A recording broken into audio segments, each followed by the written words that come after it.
Hello everybody, my name's Matt and welcome to the Retronomicon. Today's topic, sports games. Sports games. Sports. Oh, shit the bed, here we go. Generally, when it comes to sports games, I'm not a fan. FIFA, Madden, Football Manager, it's easy to get lost in all the titles being churned out year after year by shameless cash-grabbing games companies.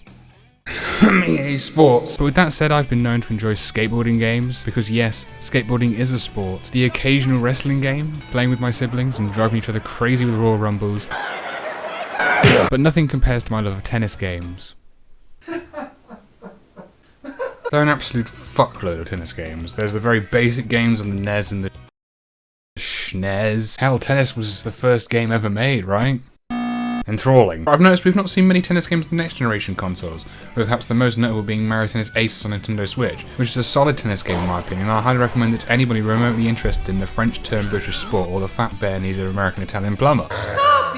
Today's video is going to take a step back in time and talk about my experience of tennis games, my initiation into the world of tennis games, eventually focusing on my two favourite tennis games of all time, Mario Tennis 64 and Virtua Tennis 2 on the Sega Dreamcast. But first, we need to start at the beginning, my initiation into the world of tennis games. My story begins with Shigeru Miyamoto in the mid-80s. After spending this revolutionary decade designing legendary video game characters like Donkey Kong and Super Mario, Miyamoto thought that the little mustached carpenter would do well as a tennis umpire. 15 a love to Luigi. Thanks, bro. And so simply, tennis was made for the NES.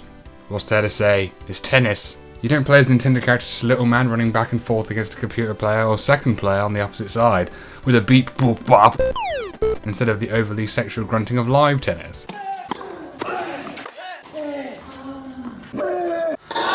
You can perform 3 types of shot, with one of those shots the volley or smash from being close to the net. Otherwise you're left with the 2 face buttons to perform a forehand or backhand shot when you press A, or a lob shot when you hit B. But why am I talking about this game? This isn't my first tennis game.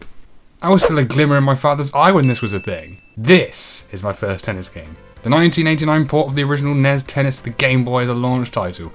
I cannot tell you how much of this game I played as a kid. And playing it again for this video made me realise how awesome that soundtrack is. Other than that, what's there to say?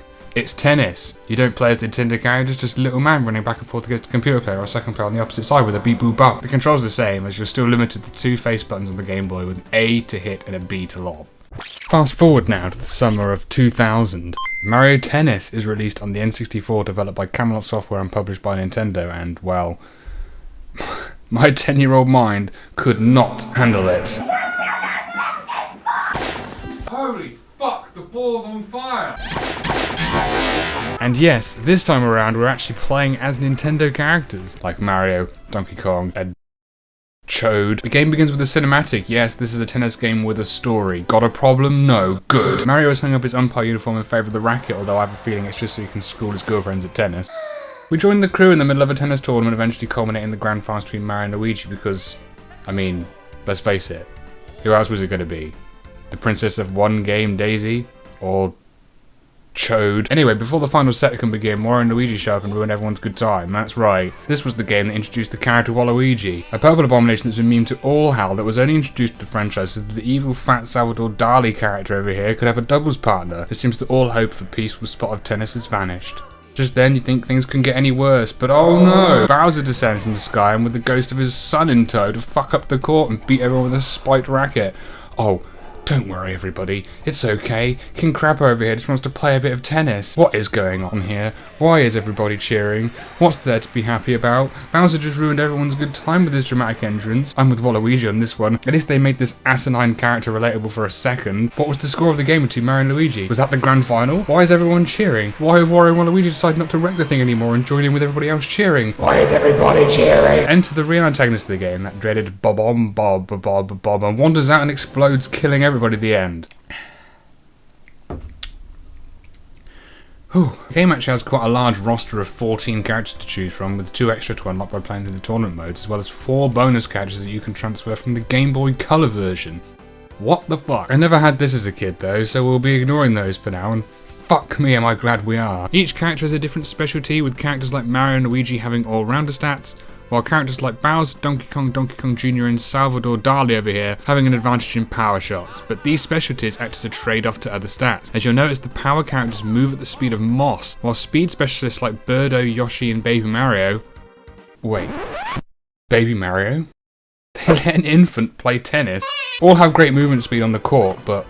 well, can't hit the ball for shit. The two other specialties are Technique and Tricky, which covers the rest of the cast: Peach, Daisy, Chode, Waluigi, and Shy Guy as the Technique specialists, and Boo and Paratrooper Koopa as the only Tricky characters. These specialists will make a huge difference to your experience in the game, so pick a character that's going to reflect the playstyle you aim for, whether that be for picking Bowser to have the fastest, most powerful shots in the game, but with little accuracy, or using Boo's trickery to curve the ball, constantly leaving your opponent to run around their side of the court feeling like a complete buffoon. Well, okay. That just happened. As well as a much more expensive cast of recognisable Nintendo characters, mostly. This was also the first tennis game that I played with what are now considered to be commonplace mechanics, including a circle or star that indicates where the ball is going to land after a lob, and the ability to charge a shot as the ball approaches. And honestly, seeing the cast charge energy like a Super Saiyan and unleash an explosive shot with an accompanying satisfying sound effect is just brilliant. Most significantly, however, is the larger variety of shots available to you when compared to its predecessors. While the first Virtua Tennis game tried to give the player more control over the ball when hitting or lobbing, Mario Tennis assigns different shots to particular inputs. For example, the A button continues to be the topspin button, similar to previous tennis games, while the B button is used to slice the ball, and pressing both at the same time will strike the ball with a flat, or when you're correctly positioned, a smash. Whereas the lob shots and drop shots require you to press A then B, or B then A respectively. Although complicated at first, the N64's controller face buttons allow you to conveniently slide your thumb between the two buttons, making the inputs quite simple once you get the hang of it. All of these improvements to the controls and mechanics open up the game for a lot more strategy, which is a fantastic improvement over the frustratingly simplistic controls of the games that came before. Okay, so let's play. I'm gonna pick Luigi because, well, if anyone knows me, they know I'm a fan of the green. And so for the main menu we have access to several game modes: Exhibition, Tournament, Ring Shot, Bowser Stage, and Piranha Challenge. Alright. Already we can see a huge variety of content here. Winning the Tournament Cups is required to unlock even more content, including 3 more bonus cups that honestly I had no idea existed as a kid. To unlock them you have to beat all the standard cups with all 16 characters. So not a big ask then. Fuck! Each tournament cup consists of 3 rounds against opponents that increase in difficulty with each round, and with changing court types, including clay and grass courts, which affect the speed and the bounce of the ball. Exhibition mode allows you to play a custom game with whatever rules you like, while the remaining modes offer even more ways to play, with the ring mode acting as a mini-game style mode that rewards accuracy and shot placement, while the Bowser stage acts as a Mario Kart style battle mode, allowing the players to use items to fuck over the other team in a furious all-out battle for court supremacy. The Piranha Challenge acts as a survival mode that sees 3 piranha plants shooting balls across to your side of the court, where you must continuously return the balls well and get them past the computer player on the opposite side. This mode requires you to react to the approaching balls and choose the appropriate angle and shot type in order to maneuver as many balls as you can around your opponent. But let's stick with tournament mode for now. Let's take a look at how the game plays. Okay, so let's start with the first cup, the Mushroom Cup. Okay, first victim, it's Koopa Paratrooper.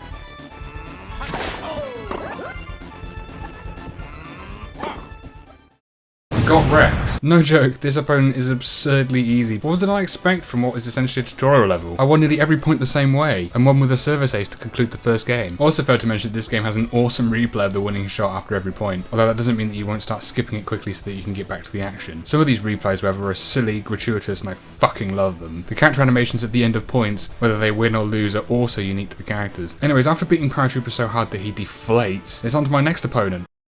Chode. A little tougher, but still a single set match, so I dispatched the fungal fucker without breaking a sweat.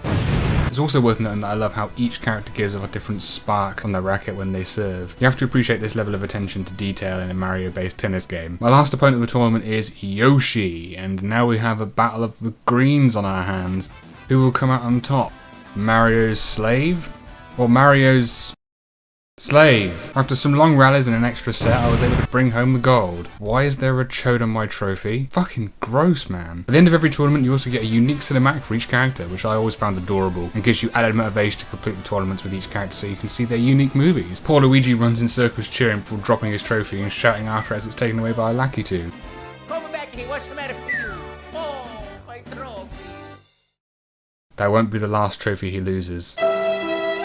Okay, next up is the Flower Cup, and the game amps up the difficulty. This took me a while to beat as a kid, as well as when replaying for this video. In fact, my first attempt, I lost. Managed to clutch a win on my second attempt though, and we swiftly moved on to the third cup, the Star Cup. Holy shit, it's as hard as balls. I'm not ashamed to admit that I couldn't beat this, and in fact it did such a good job of regressing me back to my old angry childhood self that I considered biting a pillow in frustration.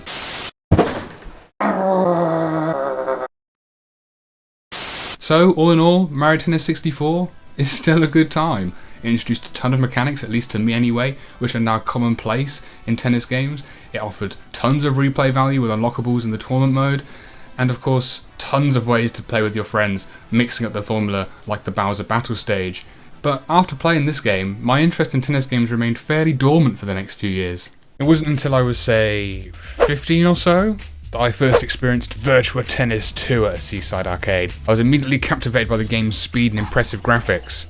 For the time, and commenced to play my friends at several rounds that holiday, so it wasn't long after this initial experience that I managed to pick up a copy of the Dreamcast port. The Dreamcast experience was practically identical to the arcade version, only with a newly added single-player experience in the form of World Tour mode, which we'll be focusing on here. Now, I'm not going to bullshit you, this mode is ridiculous. That's tedious and ridiculous together.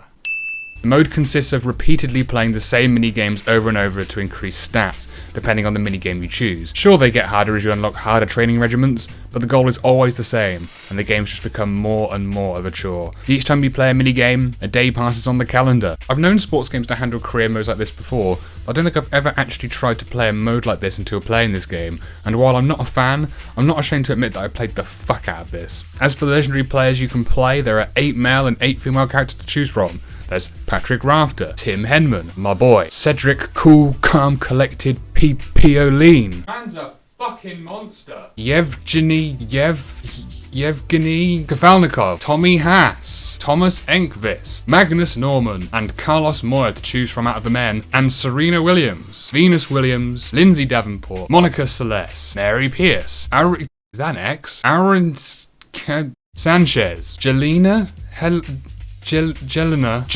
Dokic, and Alexandra Stevenson to choose from out of the women. But the best part? You get to make up your own character. I'm going to call my guy, Tits McGee. The amount of customization options is of course limited by today's standards, but this would have been adequate for the time. But there are only 4 faces to choose from, 18 hairstyles, and 4 skin and hair colours. Why can't I make him green? Other than that, you can change your height and weight, turning your character into a right chubby bastard, as well as changing your short, skirt, and racket colours, and give yourself wristbands on your left, or right, or both. Holy shit! And lastly, your stance, whether that be left or right-handed for your strokes, or single or double-handed backhand preferences. Not sure what this achieves in the grand scheme, but it's nice to see they tried. Okay, let's play. Looks like Tits is all ready to go now, so let's hop into a new career.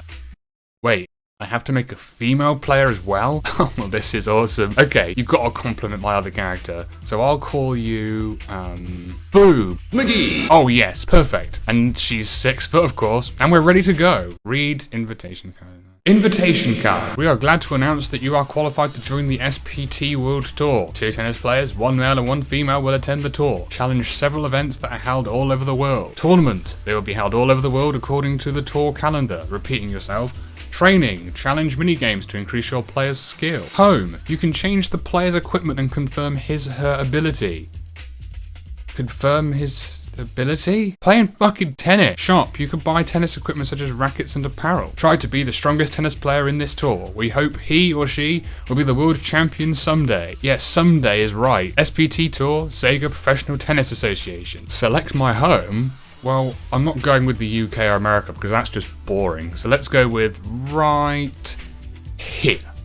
Off the south coast of Australia. In the middle of the fucking ocean. Ah, peaceful. No psychotic presidents or fugly prime ministers here. What better place to begin our new tennis career? Oh, fuck's sake! Anyway, so here we have the calendar. Each month is 4 days, don't ask. But all I can tell you is that before long you're going to be incredibly grateful that each month is only 4 days, because oh my Christ do we have some training to do. As you can see for our January schedule, we don't have a match to play until day 3, so right off the bat we have no choice but to play 2 basic minigames to start improving our stats. This game's idea of a tutorial, I suppose. So let's take a look at the games. We have Bullseye, simple game that has you trying to hit a target on the other side of the court to increase your score with multipliers that reward you for good, continued accuracy. All of the games at each difficulty level have targets to meet, which give you even more experience to your stat meters. And each game gives you different levels of experience in each stat, so you're going to want to find the games you're good at, and remember to grind them later to get those particular stats up that you need improving. Even if you fail, like I did here, you still get experience, so the training regiments aren't that annoying to fail, which is good. As your meters go up, your stats level up, which will allow you access to harder versions of the training games. While that one was relatively painless, as the timer only allowed the minigame to go on for a few seconds. Okay, day 2, and as you can see, we can't enter the women's double tournament this year, as poor Boob has yet to even take a swing. So we're going to play another minigame and see if we can get some more experience for the men's single game on day 3. Let's go, tits! Okay, let's try Tank Attack. This game's usually returning balls fired from the moving tanks. You have to return them and hit them as you do so. Harder hits do more damage to the tanks, and the objective is to defeat the red boss tank in the time limit. Whoa, that was close. Nearly failed that one as well. That would have been embarrassing. But hey, look, we went up a couple of levels in our stroke power. Anyway, so now it's day 3. Let's try this male singles tournament. Oh no, I've got to play cool, calm, collected Cedric Pierline in round 1. Fucking pray for me. As you can see, a game of Virtua Tennis takes the same mechanics we have seen already. Serving works much the same as it did in Mario Tennis, although now we have a power meter displayed when we serve, which may make getting perfect serves a little too easy in my opinion. In Mario Tennis you had to learn the timing, and it felt as though the game was rewarding you for it. The movement is very fluid, and honestly, these animations are bloody excellent for the 90s. The character models look great. The game runs smooth, with no hiccups whatsoever. You don't have a button to hit a flat like in Mario Tennis, but you have A and B for topspin and slice respectively, as well as X to lob. What you do feel in this game is a much better sense of control over the ball's direction. When you hit a button for a particular shot, the lovely circular directional stick on the Dreamcast controller does a much better job of allowing you to fine-tune your shot direction, which compared to Mario Tennis seems a lot more on point. So while you don't have balls on fire or anything, this feels like a much more technical tennis game, and requires more knowledge of the actual sport to do well from the outset. Yet the game is also welcoming to new players who want to learn the mechanics through the minigames. Okay, we did it. After getting destroyed in the first game, we somehow clawed it back from P.O.L.E. And now we're off to play the Russian, Kafelnikov, for our first title. The other thing worth noting is that smashing in this game feels great, and I feel like that's partly due to the fact that the game doesn't show you where the ball's going to land like in Mario Tennis. You feel like a real tennis player that's really going for a big play and smashing that ball down. Again, the animations here really shine through as impeccable for the time. Yes, suck on that. It feels good because you feel like the game didn't have to hold your hand to get there. Kind of like the serving thing. So I guess both games have their rewarding features. The replays aren't as good in Virtua Tennis 2 though, and only do it half the time. And when they do happen, they make me feel a bit sick. We did it! We beat Kafelnikov. The title is ours, and I will take that 20,000. Thank you very fucking much. Pretty soon I'll be able to pay off my debts to my landlord. Shut! And here I'm just going to quickly cover the other minigames available to you from the start of the World Tour mode, because why the fuck not? Danger Flags is a straightforward minigame that requires you to avoid balls of shit